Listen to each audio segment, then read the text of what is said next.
Hey everyone, this is Randerson Cardozo with one more video of the Meta-Analysis Academy, this time about the concept of confounding.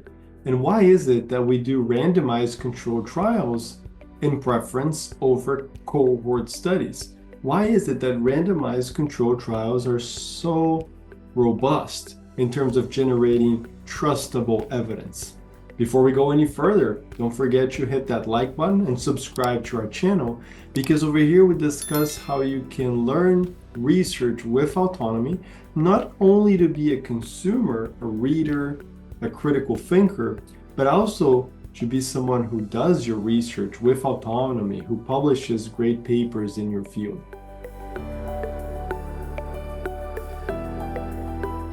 So let's look at this example.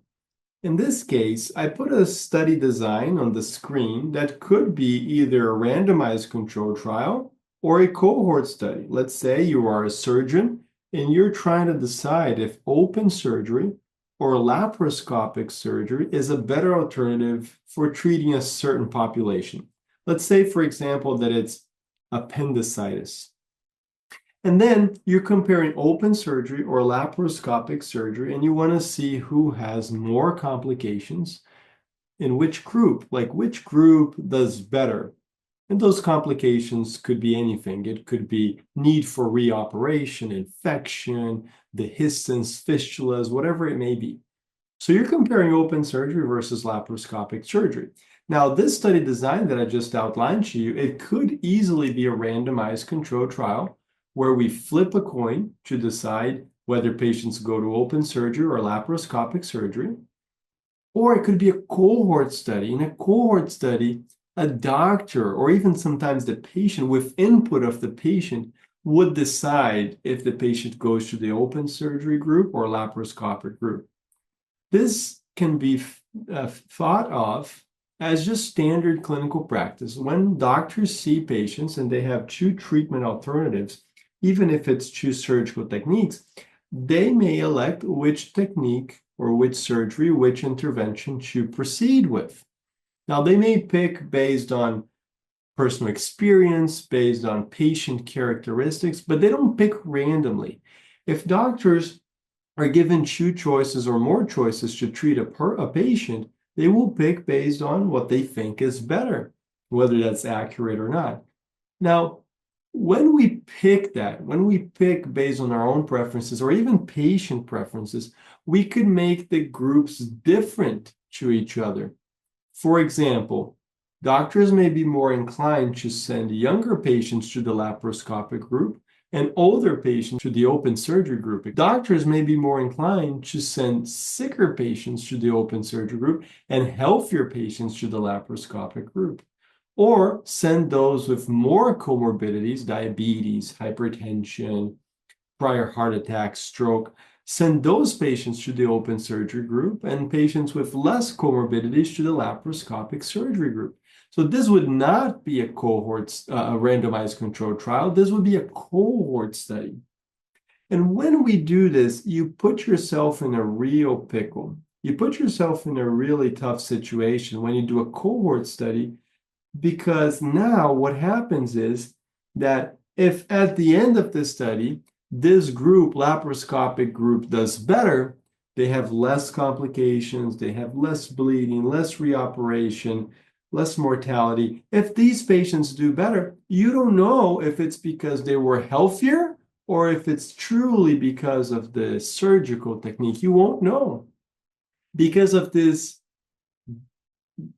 unbalanced distribution of baseline characteristics, because one group is healthier, is better than the other group. So that's a real problem when you do a cohort study. That is what we call confounding.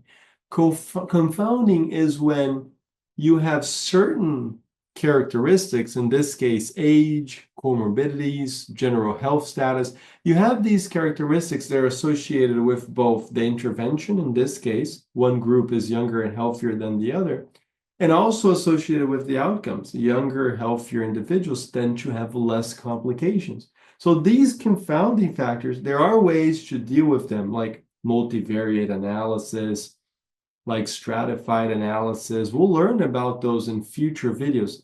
But there's always going to be confounding when the groups are not equal in terms of prognosis at baseline. So that's the problem with the class of what we call observational studies. Observational studies is a term used to describe non-randomized trials or non-randomized studies, like the cohort example I gave you.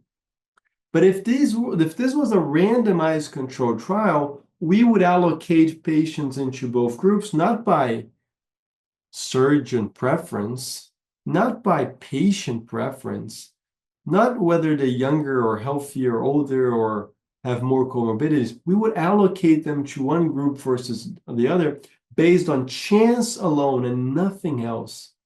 So this would give us great control in determining if one group is doing better than the other based on the intervention itself. Because at baseline, if we truly did this randomly, open surgery versus laparoscopic surgery, in a randomized controlled trial, both groups would have a similar prognosis, similar age, similar severity of disease, similar burden of comorbidities.